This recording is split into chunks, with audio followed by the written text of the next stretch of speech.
Breaking news చూసుకున్నట్లయితే Maharashtra deputy CM Ajit Pawar ప్రయాణిస్తున్నటువంటి విమానం ప్రమాదానికి గురైన ఘటన దేశవ్యాప్తంగా అయితే కలకలం రేపుతుంది. బారామతి ఎయిర్ స్ట్రిప్ లో అయితే ఎమర్జెన్సీ ల్యాండింగ్ ప్రయత్నించినటువంటి సమయంలో అయితే విమానం రన్వేకు అయితే తాకిన వెంటనే అదుపు తప్పు అయితే కూలిపోయిందని ప్రాథమిక సమాచారం అయితే దర్యాప్తు అయింది. ఇక విమానం కూలిన వెంటనే భారీ మంటలు చెలరేకి పూర్తిగా దగ్ధమైందని స్థానికులు అయితే తెలిపారు. ఇక ఈ ప్రమాదంలో అజిత్ పవార్ తో పాటు మరో 5గురు తీవ్రంగా గాయపడినట్లయితే అధికారులు చెప్పారు. ఇక ఈ గాయపడిన వారినైతే హుటాహుటిన సమీపంలోని ఆసుపత్రికి తరలించినట్లయితే సమాచారం. ఇక ఇదే అంశానికి సంబంధించి పూర్తి సమాచారాన్ని మా స్పెషల్ కరెస్పాండెంట్ శ్రీకాంత్ అయితే అందిస్తారు. శ్రీకాంత్, చెప్పండి, దీనికి సంబంధించిన అప్డేట్స్ ఏంటి? అసలు ఆయన చనిపోవడానికి గల కారణం ఏంటి? ఇప్పుడు సీఎం ఎలా స్పందిస్తున్నారు? రైట్ ఏదైతే అంటే ఈ ప్రమాదానికి సంబంధించి ప్రాథమిక సమాచారంతో చూస్తే కనుక ఇది ఉదయం 8:45 సమయంలో ఈ ల్యాండింగ్ సమయంలో అదుపు తప్పి రన్వే వైపు నుంచి జారిపోయిందన్నట్టు కూడా తెలుస్తోంది. అయితే బారామతి ఎయిర్పోర్ట్ మేనేజర్ శివాజీ ధవారే ఆయన మాట్లాడుతూ కూడా విమానం ల్యాండింగ్ ప్రయత్నంలో రన్వే సైడ్ కు జారిపోయి కూలిపోయిందని ఆయన చెప్పే ప్రయత్నం చేశారు. దాని తర్వాత వెంటనే ఒక్కసారిగా మంటలు చెలరేయడం పూర్తిగా అందులో ఉన్న వారంతా కూడా ఇక డిప్యూటీ సీఎం అజిత్ పవార్ తో పాటు ఇంకో 5గురు కూడా మృతి చెందినట్లు తెలుస్తోంది. అయితే కొన్ని నివేదికలు కూడా చూస్తారంటే ఇప్పుడున్న ప్రాథమిక సమాచారం ప్రకారం చూస్తే కనుక ఈ ల్యాండింగ్ సమయంలో అస్థిరత ఊహించని సమస్యగా చెప్పుకుంటున్నారు. అయితే రన్వే నుంచి జారిపోయిన తర్వాత ఇంపాక్ట్ పై పేర్లట్టు కొందరు చెప్పే ప్రయత్నం చేస్తున్నారు. అయితే దీనికి సంబంధించి director general of civil aviation ద్వారా పూర్తి దర్యాప్తు కూడా ప్రారంభమైంది. అయితే DCA director general Fayaz Ahmed Kidwai investigation setup చేసామని కూడా ఆయన చెప్పారు. అయితే విషయాల్లో కొన్ని పరిశీలించే అంశాలు కూడా మనం చెప్పుకోవాల్సిన అవసరం. ఎందుకంటే ఇలాంటి ప్రమాదాలు సాధారణంగా ఎక్కువగా సాంకేతిక లోపాలు, అలాగే ఇంజిన్, ల్యాండింగ్ గేర్, హైడ్రాలిక్స్ వంటి ఇలాంటి కొన్ని మేజర్ ఈ లోపాల వల్లే ఇలాంటి ఒక సమస్య తలెత్తే అవకాశాలు ఎక్కువగా ఉంటాయంటూ కూడా దీనికి సంబంధించిన నిపుణులు కూడా చెప్పే ప్రయత్నం చేస్తారు. అయితే దీనికి సంబంధించి పైలట్ లేదా ల్యాండింగ్ ప్రొసీజర్ సమస్యలు కూడా ఏమైనా ఉన్నాయన్న ఆ కోణంలో కూడా దర్యాప్తు చేయాల్సిన అవసరం ఉంది. అలాగే వాతావరణ కండిషన్స్, వెదర్ కండిషన్స్ కూడా ఉదయం సమయంలో ఏమైనా ప్రభావం అంటే ఈ ఉదయం పూటలో మంచు లాంటివి అలాంటిది ఏమన్నా ఏర్పడి ఆ సమస్య ఏర్పడ్డదా అన్న అదొక కోణంలో విమాన మెయింటెనెన్స్ టికెట్లు కూడా అంటే flight data record, black box, communication లాగులు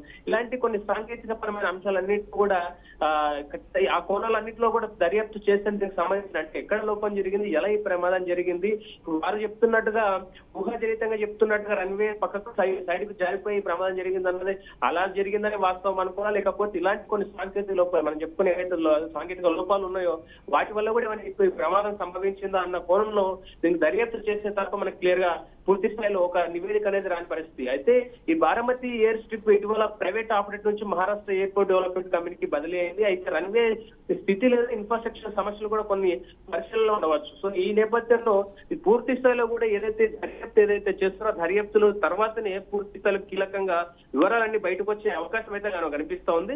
అయితే విమానంలో అంటే అజిత్ పవార్ అలాగే అతని భద్రతా సిబ్బంది ఇద్దరు అలాగే అటెండెంట్ ఒకరు క్రూజ్ సభ్యులు ఒక పైలట్ కో పైలట్ ఉన్నట్టు ప్రాథమిక సమాచారం తెలుస్తుంది. ఇంకా అందులో సంబంధించి ఇంకేమైనా ఉన్నారా లేదనేది పూర్తిగా తెలియని అంశం. అది దర్యాప్తు తర్వాతనే ఎవరున్నారు, ఎంతమంది ఉన్నారు, పూర్తిగా ఎంతమంది ఉంటే ఎంతమంది చనిపోయారు అనే పరిస్థితి మొత్తం తెలిసే అవకాశం ఉంటుంది. అయితే ఇప్పటికీ కూడా మనకు ప్రాథమికంగా ఉన్న సమాచారం ప్రకారం అక్కడికి వెళ్ళి అంటే అక్కడ గాయాల పారైనటువంటి కొంతమందిని ఆసుపత్రికి తరలించి చికిత్స అందిస్తున్నట్టు తెలుస్తోంది.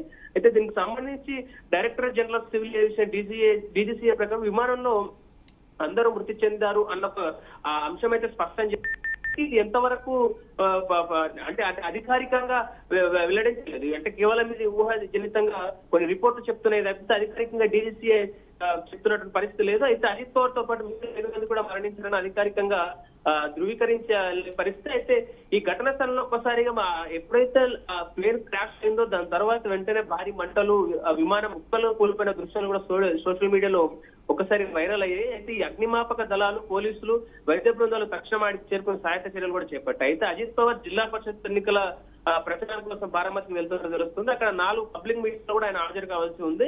అయితే అజిత్ పవార్ సంబంధించి కూడా ఆయన గతంలో కూడా మహారాష్ట్రలో ఒక కీలక నేతగా ఉన్నటువంటి వ్యక్తి, దాదాపు 8 సార్లు కూడా డిప్యూటీ సీఎం ఉన్నటువంటి వ్యక్తి ఒక్కసారిగా ఆయన ఇలా ప్రమాదంలో ప్రమాదంలో దుర్మరణం చెందడం అనేది కొంత తీవ్ర చర్చనీయాంశంగా మనం చెప్పుకోవాలి. ఏదైతే మహారాష్ట్ర రాజకీయాలు ఇది ఒక సంచలనం అని చెప్పుకోవాలి. ఎందుకంటే ఆయన ఉన్న నేపథ్యంలో ఆయనకు సంబంధించి రాజకీయాల్లో కూడా చాలా కీలకంగా వ్యవహరించి మహారాష్ట్ర అభివృద్ధిలో ఆయన కూడా కీలకంగా వ్యవహరించిన వ్యక్తి అజిత్ పవార్ గారు. సో ఈ నేపథ్యంలో జరగడం అనేది కొంత బాధాకరమైన విషయం. అయితే ఇక్కడ దీనికి సంబంధించి పూర్తి దర్యాప్తు కూడా ఇప్పుడు మనం చెప్పుకున్నట్టు సాంకేతిక లోపం, వాతావరణం, ఇలాంటి కొన్ని కారణాలు అంటే మనం ఊహించుకొని మా చెప్తున్నది అయితే పర్టికులర్ గా పూర్తి దర్యాప్తు తర్వాత ఎలాంటి లోపం వల్ల ప్రమాదం జరిగింది అనేది పూర్తి ఏదైతే డీజీసీ దర్యాప్తు తర్వాతనే పూర్తి ఈ విచారణ జరిగిన తర్వాతనే పూర్తి వివరాలు తెలిసే అవకాశం అయితే మనకు కనిపిస్తా ఉంది ఫాతిమా.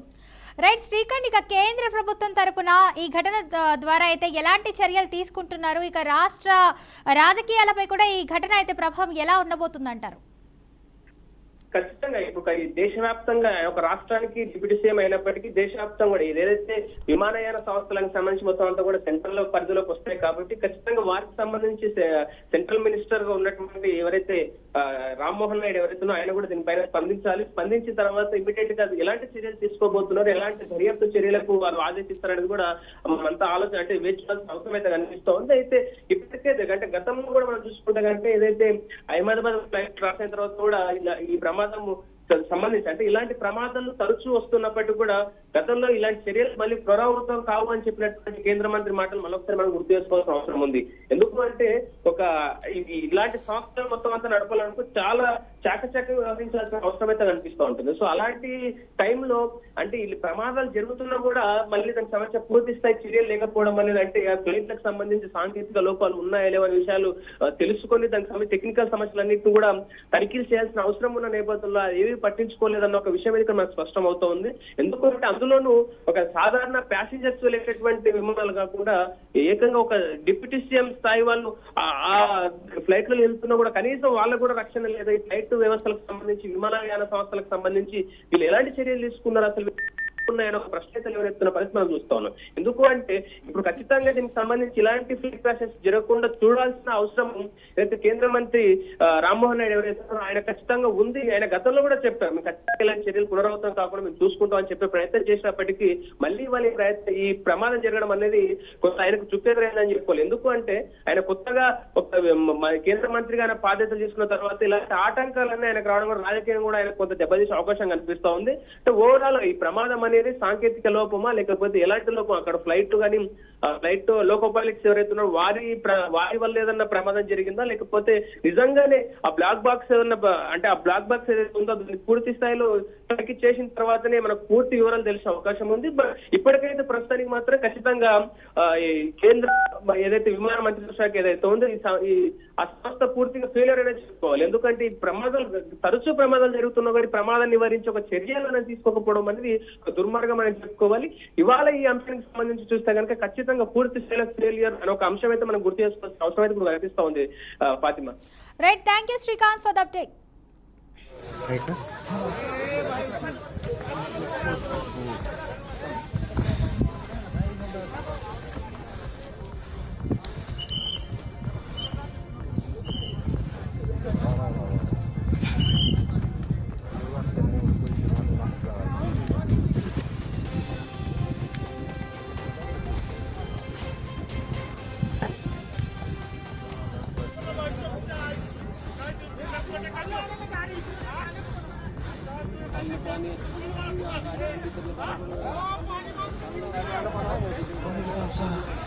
माणूस बघा किंवा काही चाल इकडे त्या माणसाचं బ్రేకింగ్ న్యూస్ చూస్తున్నాం. మహారాష్ట్ర డిప్యూటీ సీఎం అజిత్ పవార్ ప్రయాణిస్తున్న విమాన ప్రమాదానికి గురైన ఘటన దేశవ్యాప్తంగా కలకలం రేపుతోంది. బారామతి ఎయిర్ స్ట్రిప్ లో ఎమర్జెన్సీ ల్యాండింగ్ కు ప్రయత్నించిన సమయంలో విమానం రన్వేను తాకిన వెంటనే అయితే అదుపు తప్పి కూలిపోయిందని ప్రాథమిక సమాచారం. ఇక విమానం కూలిన వెంటనే భారీ మంటలైతే చెలరేగి పూర్తిగా దగ్ధమైందని స్థానికులు తెలిపారు. ఈ ప్రమాదంలో అజిత్ పవార్ తో పాటు మరో 5 తీవ్రంగా గాయపడినట్లు అధికారులు అయితే చెప్పారు. ఇక గాయపడిన వారిని అయితే హుటాహుటిన సమీపంలోని ఆసుపత్రికి తరలించినట్లయితే సమాచారం. ఇక ఆసుపత్రిలో అయితే చికిత్స పొందుతూ అజిత్ పవార్ తో పాటు 5 మృతి చెందినట్లు వైద్యులు వెల్లడించారు. ఇక ఇదే అంశానికి సంబంధించి పూర్తి సమాచారాన్ని మా బీఆర్కే ప్రతినిధి రామకృష్ణ అయితే అందిస్తారు. రామకృష్ణ, ఈ విమాన ప్రమాదంలో అయితే మృతి చెందినటువంటి అజిత్ పవార్ తో పాటు ఇంకెంతమంది మృతి చెందారు, అసలు ఎలా జరిగింది, ఏ సమయాన ఈ విమానం క్రాష్ అయిందంటారు? ఫాతిమా, ఏదైతే దీనికి సంబంధించి అజిత్ పవార్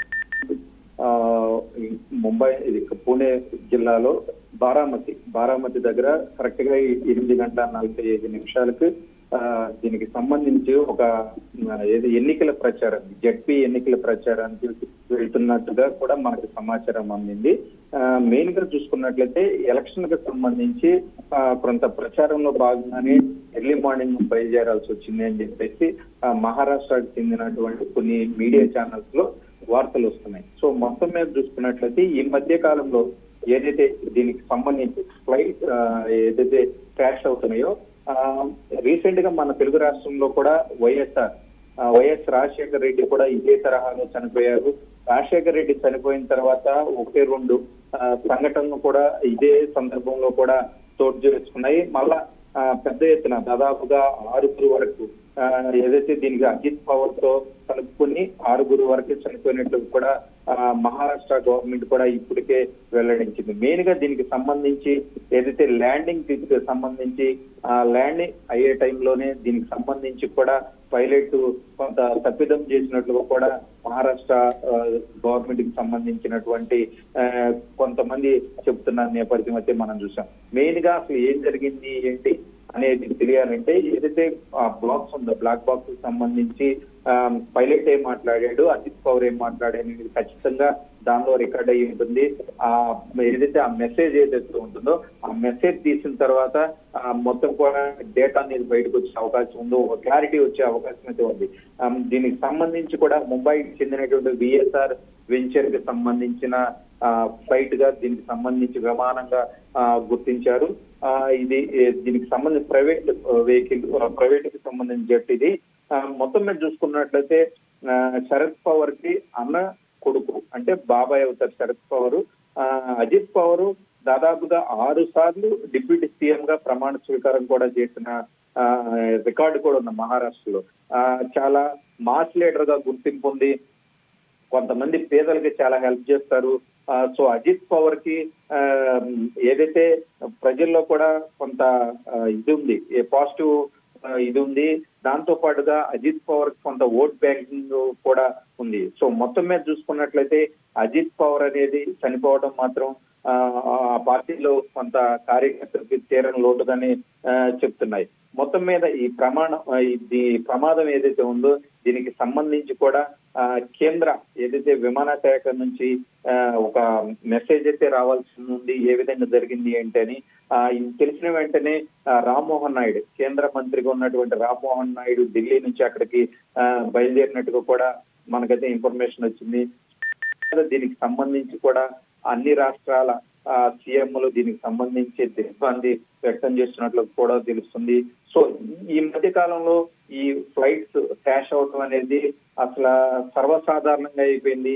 బస్సుల్లో ప్రమాదాలు, ట్రైన్ల ప్రమాదాలు చూస్తున్నాం. ఫ్లైట్లో కూడా ఇలాంటి ప్రమాదాలు జరిగితే సేఫ్టీ ఎక్కడ ఉందని ప్రజలు మాట్లాడుకునే పరిస్థితి అయితే వచ్చింది. సో మొత్తం మీద చూసుకున్నట్లయితే ఒక పొలిటీషియన్స్ వెళ్తున్నారంటే కొంత కేర్ఫుల్ గా ఉండాల్సినటువంటి పైలట్స్ కూడా నిర్లక్ష్యం వల్ల జరిగిందా, లేదంటే ఈ పొగమంచు భారీ స్థాయిలో ఉంటుంది ఎర్లీ మార్నింగ్ అంటే ఆ తప్పిదం వల్ల జరిగిందా ఏంటని టెక్నికల్ గా లేదంటే లింకప్ ఉంటుంది ఏదైతే ఫ్లైట్ ఏదైనా సాంకేతిక లోపం ఉందా ఏంటి అనేది మాత్రం ఆ బాక్స్ లో ఏముంది, లేదంటే కేంద్ర విమానశాఖ సంబంధించి ఒక క్లారిటీ అయితే రావాల్సింది.